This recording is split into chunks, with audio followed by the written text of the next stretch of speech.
Ahora, élite del ejército ruso está atrapada en sangrienta emboscada.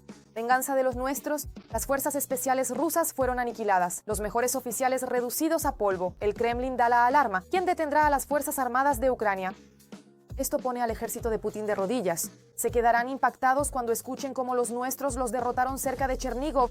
Urgente, una pesadilla para el enemigo en el cielo. Ucrania recibe el arma del juicio final. Los rusos rezan. Las Fuerzas Armadas de Ucrania tendrán cientos de aviones. Un asalto aéreo mortal. Nunca antes hubo un arsenal así. ¡Qué bestias están volando y ya están cambiando las reglas de la guerra! Esto explotó en las redes, llegó de donde menos lo esperaban. Una puñalada por la espalda a Putin. Armenia ha asestado un golpe. Se aleja completamente de Rusia. El dictador ha sido expulsado del Cáucaso. El imperio se derrumba. Este es el fin de la influencia rusa. Moscú no esperaba este giro. Impacto. China está absorbiendo a Rusia. Xi Jinping desplegó el mapa. Estas tierras se las quitarán a Putin. Nunca antes había pasado algo así. Pekín empezó a repartirse Rusia. El frente está destruido. Las Fuerzas Armadas de Ucrania entraron en el corazón ruso. Putin está en pánico. Trampas mortales de las tropas ucranianas. Una revolución total en el cielo. Bélgica ha hecho lo imposible. Putin aullará por esta arma, que ya va camino a Ucrania. De todo esto hablaremos a continuación en nuestro programa. Punto caliente. En estos momentos, triunfo de las Fuerzas Armadas de Ucrania. Las élites del Kremlin han sido destruidas. Es un golpe del que Moscú no se recuperará. Oficiales rusos cayeron bajo un castigo de fuego. A los comandos de Putin simplemente los borraron. Esto hizo estallar las redes. La pérdida de los mejores combatientes será el fin de Rusia. Todos los detalles de la operación resonante que ha provocado pánico en el Kremlin. Mírenlo a continuación. Más de 3.000 kilómetros. Esa es exactamente la longitud que tiene hoy la línea del frente entre Ucrania y Rusia. De ellos, casi 1.000 kilómetros son zona de combates activos. Cientos de kilómetros donde los defensores ucranianos quiebran cada día la columna vertebral del ejército, que alguna vez fue llamado el segundo del mundo. Y cada metro de esta línea es una historia de valentía, pérdidas y voluntad inquebrantable. En este frente no solo arden columnas de equipo y la infantería, sino también la élite militar de Rusia. Durante la invasión a gran escala, los combatientes ucranianos han destruido a decenas de fuerzas especiales de unidades de élite. Senesh y Kubinka, aquellos a quienes en la propia Federación Rusa llaman la élite de la élite. Las pérdidas de estos combatientes son especialmente dolorosas para Rusia. Cada uno de ellos no es un soldado raso, sino un especialista que ha pasado años de entrenamiento. La formación de un oficial así lleva años y requiere recursos significativos. Usted marcó "Quiero vivir". Hace unos días se publicó un documental sobre la eliminación de un grupo de sabotaje y reconocimiento del Centro de Propósitos Especiales Senesh, que operaba en la región de Chernígov. Esta operación se convirtió en una de las más exitosas desde el inicio de la guerra a gran escala. Los exploradores ucranianos del 54º Batallón de Reconocimiento Independiente, junto con guardias fronterizos del 105º Destacamento Príncipe Vladimir el Grande, eliminaron a 6 oficiales enemigos. Fueron recuperados los cuerpos de los eliminados, así como armas y equipamiento. Todos ellos trabajan de la misma manera. Entran en territorio ucraniano con cámaras GoPro encendidas y graban todo su trabajo. Lo registran todo, si es que eso se puede llamar trabajo. Asesinato, sabotaje, eso es en realidad terrorismo. Y son los primeros en mostrarlo a los suyos, posiblemente a sus comandantes, a su superior para rendir cuentas. Eso en primer lugar. Y en segundo lugar, toda esa historia la suben a internet para asustar a la gente. Hay videos titulados "¿Cómo pasé este verano?". Y en esos videos hay verdaderos montajes. El asesinato de ucranianos, militares ucranianos, civiles ucranianos. En el centro de Sinisha Kubinka están las unidades clave de las Fuerzas de Operaciones Especiales de la Federación Rusa, subordinadas directamente al Estado Mayor. Allí seleccionan solo a los mejores de los mejores, a quienes deben cumplir las misiones más difíciles, encubiertas y peligrosas. Los entrenan con métodos occidentales y los utilizan en operaciones fuera del país, de Ucrania a África. Pero en Ucrania, incluso esa élite demostró ser impotente. Los llamados combatientes invisibles en Moscú se están haciendo visibles en los campos ucranianos. Lo estoy sosteniendo. Dejar.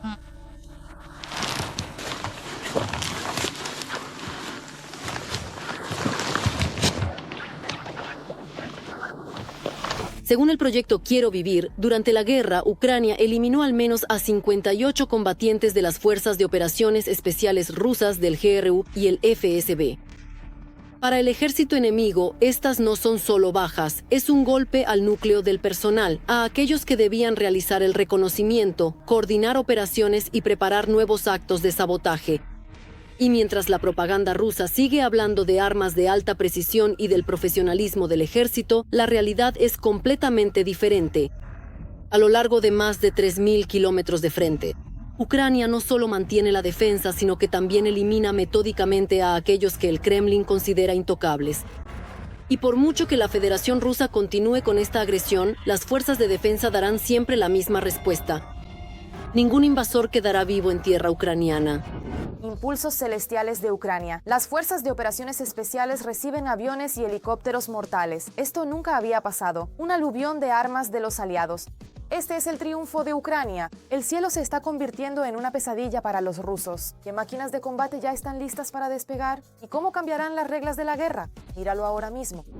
Uno de los canales de Telegram rusos más numerosos y populares. 2 mayores con una audiencia de más de 1 millón de suscriptores. Hace un repost de la noticia sobre la compra por parte de Ucrania de helicópteros de combate y de transporte. Se trata de los Viper y Venom. La empresa fabricante Bell Textron anunció la firma de acuerdos de intenciones para desarrollar la cooperación con Ucrania. Se firmó un acuerdo para evaluar enfoques de cooperación industrial en el marco de una posible adquisición de helicópteros AH-1Z y UH-1ITA. Venom es un helicóptero de transporte y Viper es un helicóptero de ataque que transporta Hellfires. Ambos pueden utilizar literas de 70 milímetros, por lo que básicamente son APKWS. Y el Vino puede equiparse con una ametralladora. Y recordando, ejercicios estadounidenses. Ucrania podría utilizar estos helicópteros para derribar drones del tipo Geral. El interés de los medios rusos por la compra de estos helicópteros indica que en el Kremlin entienden que, con la aparición de estos pájaros en el cielo ucraniano, el sistema de defensa antiaérea será mucho más eficaz en la lucha contra los drones kamikaze Shahed. Los helicópteros de ataque de la empresa Bell se están adquiriendo para reemplazar a los obsoletos Mi-24 y Mi-8 que ya hace tiempo agotaron su vida útil. El 85% de las piezas del Viper y el Venom son iguales, lo que significa un mantenimiento más barato y sencillo. El Viper fue creado durante la Guerra de Vietnam en 1965 y ya en los años 2000 recibió nuevos motores y rotor, aviónica actualizada, un sistema de control de fuego, una mejora integral de la supervivencia, así como una amplia digitalización. En cuanto a capacidades, el Viper prácticamente no cede en nada al mejor helicóptero de ataque del mundo, el Apache. El Apache es más potente ya que tiene un peso máximo de despegue de 10,4 toneladas frente a 8,4. Su radio de combate es de 300 kilómetros, el del Viper es de 243 kilómetros. Además, el armamento principal del Apache es más numeroso. Hasta 16 misiles AGM-114 Hellfire frente a 8 en el Viper. Pero la carga de combate habitual en el Apache es bastante similar a la del Viper, 8 Hellfire y 2 bloques de cohetes no guiados Hydra de 70 milímetros. En cuanto a los cañones automáticos, son 30 milímetros contra 20 milímetros. Ya se ha firmado un acuerdo para evaluar los enfoques de cooperación industrial en el marco de la adquisición de los helicópteros Viper y Venom. Nos enorgullece anunciar este acuerdo y la posibilidad de suministrar estos increíbles helicópteros a Ucrania. Esta iniciativa se ha estado desarrollando desde hace algún tiempo y esperamos con ansias su finalización. Jeffrey Schlosser, 15 de septiembre de 2018, Bell. Además de la compra de helicópteros de transporte y ataque, Ucrania recibirá próximamente otro lote de aviones de combate F-16. El ministro de Defensa belga afirmó que los nuevos aviones entrarán en servicio en Ucrania a principios de 2026, inmediatamente después de que se entreguen los nuevos F-35 a Bélgica. Seguimos recibiendo los suministros según el cronograma. Los primeros 3 F-35 y no 4 ya han llegado. Ahora deben volverse operativos. Creo que esto tomará un año o año y medio. Cuando alcancemos la capacidad operativa, podremos transferir nuestros F-16 a Ucrania. Esta es una fase muy importante. Siempre se lo explico a los ucranianos. En cuanto podamos, los transferiremos. Pero no olvidemos que nuestro país tiene capacidades del DCA y desempeña un papel importante en la política de disuasión nuclear de la OTAN. Esta es la piedra angular de nuestra doctrina. Este año, Ucrania recibió 2 F-16 de Bélgica a cambio de piezas de repuesto. Según el acuerdo de seguridad entre Ucrania y Bélgica, este último país debe entregar 30 cazas F-16 hasta 2028. A junio de 2025, Ucrania ya ha recibido de sus aliados más de 40 F-16. Un shock para el Kremlin. Armenia le ha clavado un cuchillo en la espalda a Putin. Ereván está quemando puentes con Moscú y orientándose hacia la Unión Europea. El Cáucaso ya no está con Rusia. Este es el fin de los sueños imperiales del dictador. ¿Qué fue la gota que colmó el vaso para Armenia? Porque ahora el Kremlin está perdiendo el control sobre todo el espacio postsoviético. Todos los detalles a continuación. El gobierno de Armenia seguirá una línea proeuropea a pesar de que algunas fuerzas políticas insisten en mantener lazos más estrechos con Rusia. Así lo declaró el ministro de Asuntos Exteriores de Armenia, Ararat Mirzoyan, en una entrevista con Deutsche Welle. Ya ha pasado bastante tiempo desde que comenzaron los acontecimientos, pero la relación entre Azerbaiyán y Armenia, en mi opinión personal, creo que va por el camino correcto, avanzando poco a poco en la dirección adecuada.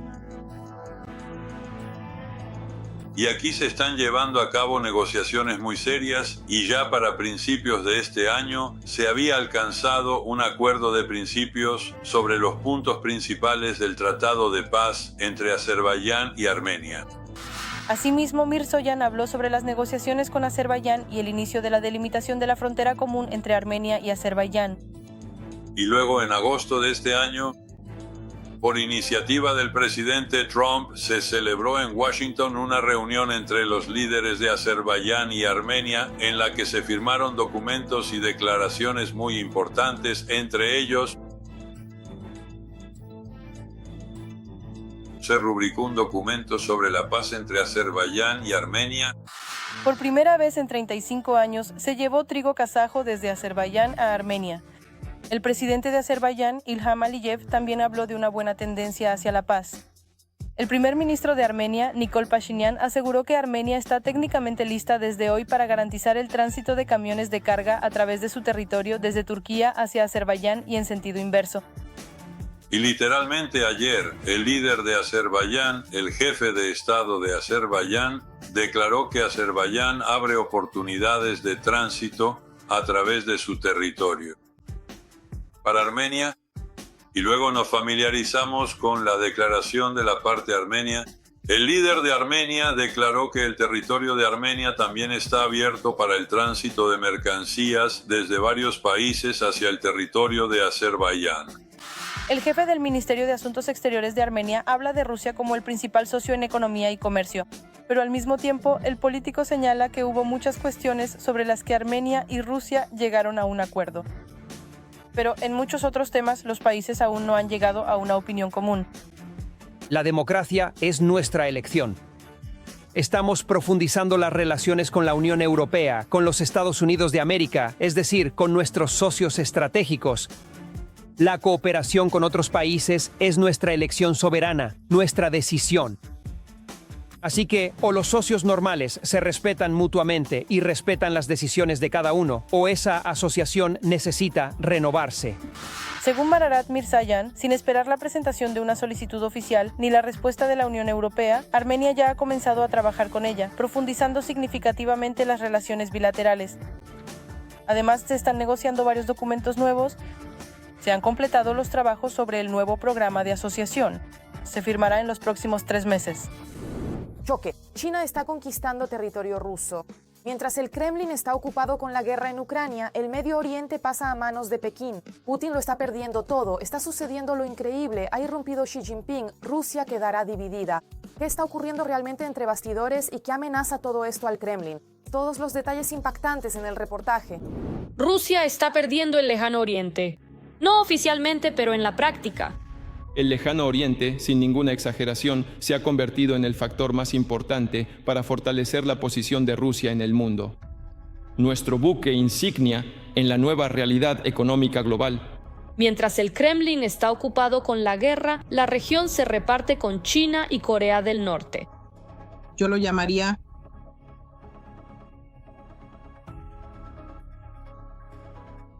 una ocupación silenciosa, una migración gradual.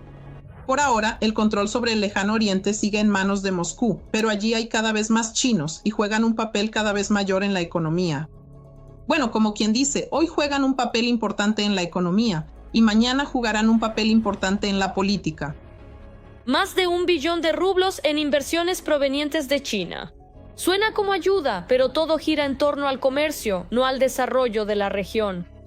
China necesita aprovechar los recursos rusos a bajo costo y en consecuencia tendrán esa oportunidad. Y por eso creo que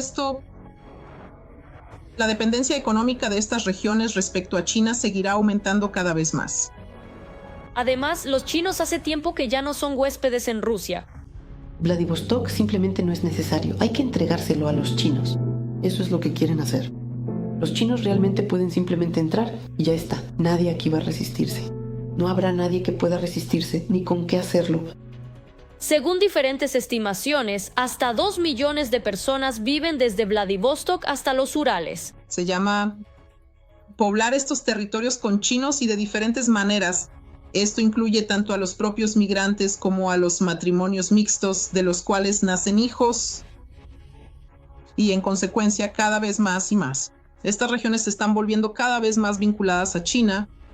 Ahora hablemos de Corea del Norte. Solo en el último año, oficialmente llegaron al Lejano Oriente más de 15.000 norcoreanos y de manera no oficial hasta 50.000.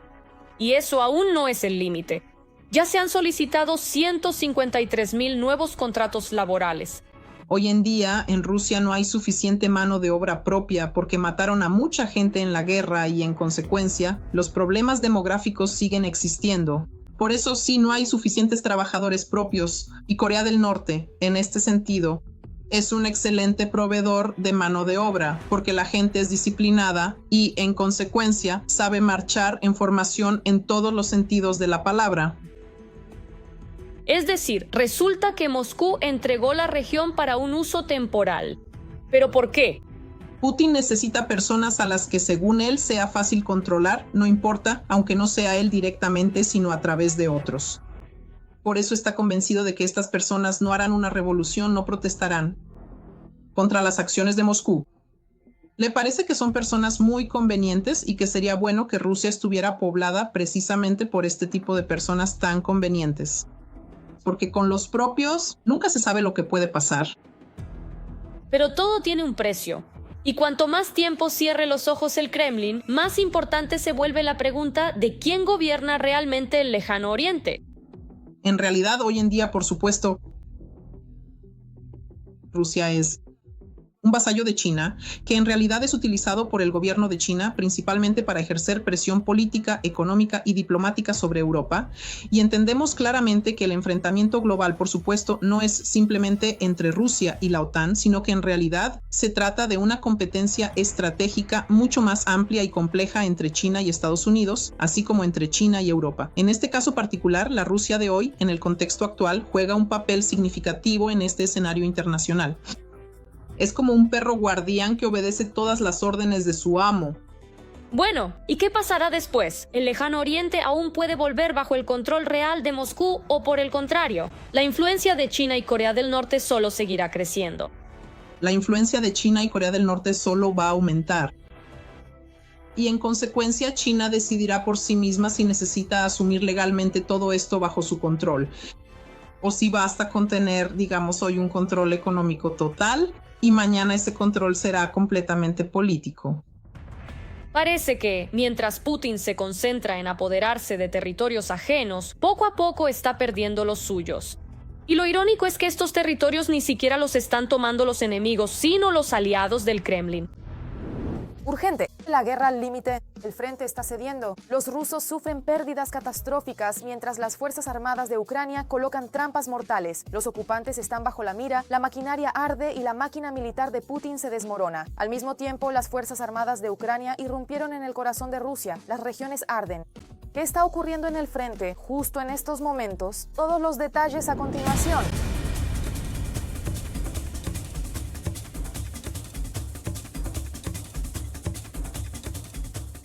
Los asaltos mecanizados de los rusos están fracasando por completo. La maquinaria arde en todas las direcciones y a los ocupantes los están trasladando a motocicletas. Los ataques de las Fuerzas Armadas de Ucrania a la retaguardia rusa están debilitando la economía de Putin y los ciudadanos de la Federación Rusa ya piden abiertamente atacar el Kremlin. El Kremlin no está aquí, carajo. Hay que golpear al Kremlin. Se equivocaron de coordenadas, joder. Zaporilla está bajo amenaza. Lo que todos los analistas militares venían advirtiendo ha comenzado. Y también Pokrovsk, la espina clavada en la garganta del Kremlin. Resiste, distrae a las reservas rusas y no permite que Moscú obtenga una ventaja estratégica a lo largo de toda la línea del frente. Rusia intenta aprovechar las últimas semanas de buen clima y avanzar al máximo en el frente. Precisamente por esto se explican las pérdidas récord de equipo pesado del enemigo en octubre en comparación con todo el año 2025. Solo en las últimas 24 horas se destruyeron 2 tanques y más de una decena de vehículos blindados de combate. Con pequeños grupos de infantería de asalto teóricamente se puede avanzar, pero ciertamente no a gran profundidad. Esto puede indicar que en este momento se está intentando una ofensiva mecanizada con el objetivo de romper la línea del frente. En la zona de Shairin, al menos de 6 a 8 kilómetros, como se describe en los manuales militares y en los reglamentos de combate, y avanzar al menos varias decenas de kilómetros. Para esto se utiliza equipo pesado. Los destacamentos de asalto mejor preparados, tanto en cuanto a equipo como a personal, tradicionalmente se concentran en la dirección de Pokrovsk. Sin embargo, los ataques las 24 horas del día no les están dando a los ocupantes el resultado deseado. Hoy en día es evidente que, a pesar de la superioridad de las fuerzas enemigas en todas las direcciones del frente, incluida la dirección de Pokrovsk, que sigue siendo realmente la más candente, y donde el ejército ruso ataca con mayor intensidad, decimos que es poco probable que los rusos repitan hoy acciones frontales de este tipo, porque está claro que el 51º Ejército Combinado que ataca en esta dirección hoy en día tiene bastantes otros problemas. Y la principal de ellas, el cerco de los soldados rusos cerca de Dobropolye. Allí ya llevan cerca de un mes. Moscú sigue intentando trasladar reservas, lo que dispersa considerablemente los esfuerzos del grupo ruso. Como resultado, todo lo que se ha logrado en la cuestión de Pokrovsk son pequeños grupos de reconocimiento y sabotaje en las afueras de la ciudad. En efecto, la lucha contra sabotaje es muy activa hoy. En consecuencia, la principal tarea para las fuerzas de defensa es expulsar al máximo a los rusos de las edificaciones urbanas, porque entablar combates urbanos es la tarea de los rusos en esta etapa. Consolidarse en la ciudad precisamente para esperar el refuerzo de otras fuerzas. Al mismo tiempo, otro punto caliente, al parecer, podría ser la dirección de Zaporilla. Después de Pokrovsk, este es el segundo lugar donde los rusos intentan avanzar con grandes columnas mecanizadas. Sin embargo, tampoco logran obtener resultados. La situación ha llegado al punto de que incluso los Zetuvin corresponsales, que normalmente elogian todas las decisiones sabias del mando, se han visto obligados a cambiar su retórica. El enemigo fácilmente puede lanzar 30 drones FPV contra un solo tanque. En consecuencia, ningún tanque puede resistir 30 drones FPV. Eso es todo, ni un centavo más. Que se vayan al carajo todos esos supuestos expertos que insisten en seguir reclutando personal para ser aniquilado en las columnas, incluso en estas difíciles circunstancias. Sin embargo, en los altos despachos de los ocupantes hace tiempo que dejaron de contar las pérdidas. Lo principal es asegurar el avance a cualquier precio y donde no lo haya, al menos mostrar el empuje necesario. Considero que para el enemigo es sumamente importante acercarse lo más posible al centro regional de Zaporilla.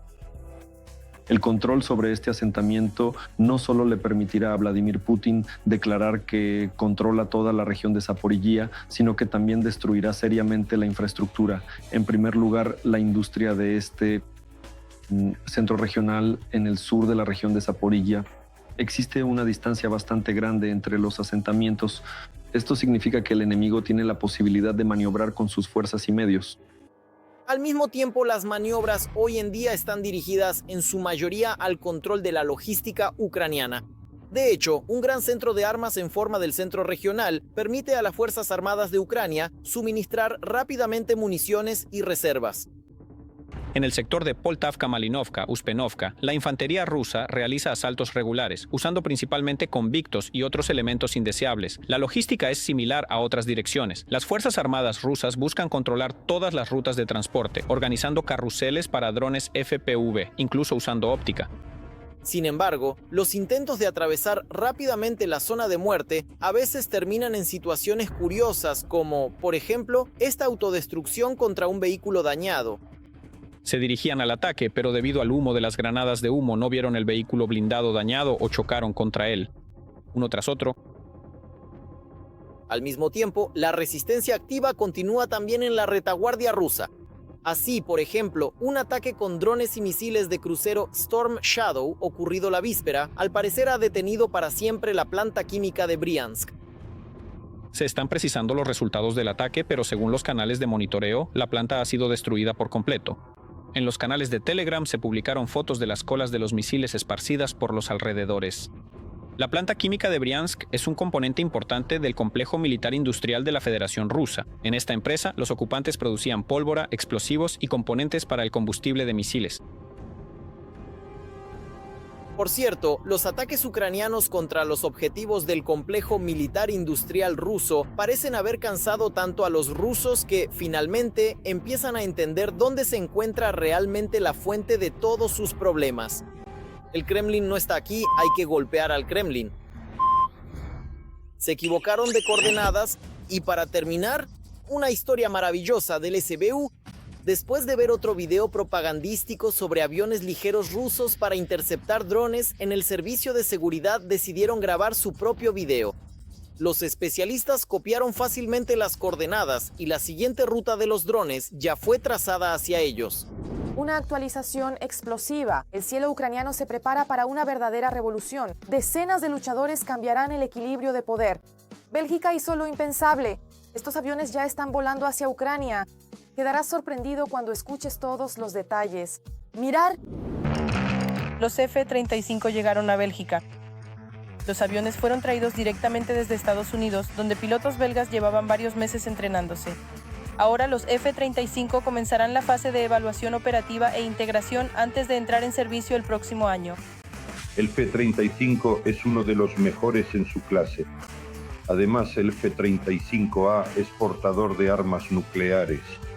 Por cierto, en este momento el F-35 ha sido reubicado directamente. En 2018... Ese año, Bélgica encargó 34 cazas F-35A para reemplazar su flota de F-16. Luego, el país decidió aumentar el pedido a 45 aviones. Las nuevas aeronaves estarán basadas en las bases aéreas de Florence y Klein-Brogel. Se espera que el reemplazo completo de los F-16 ocurra para el año 2028. En territorio belga se lleva a cabo la formación de pilotos ucranianos en el manejo de equipos de aviación. En particular se trata de los F-16 y respectivamente de los Mirage franceses.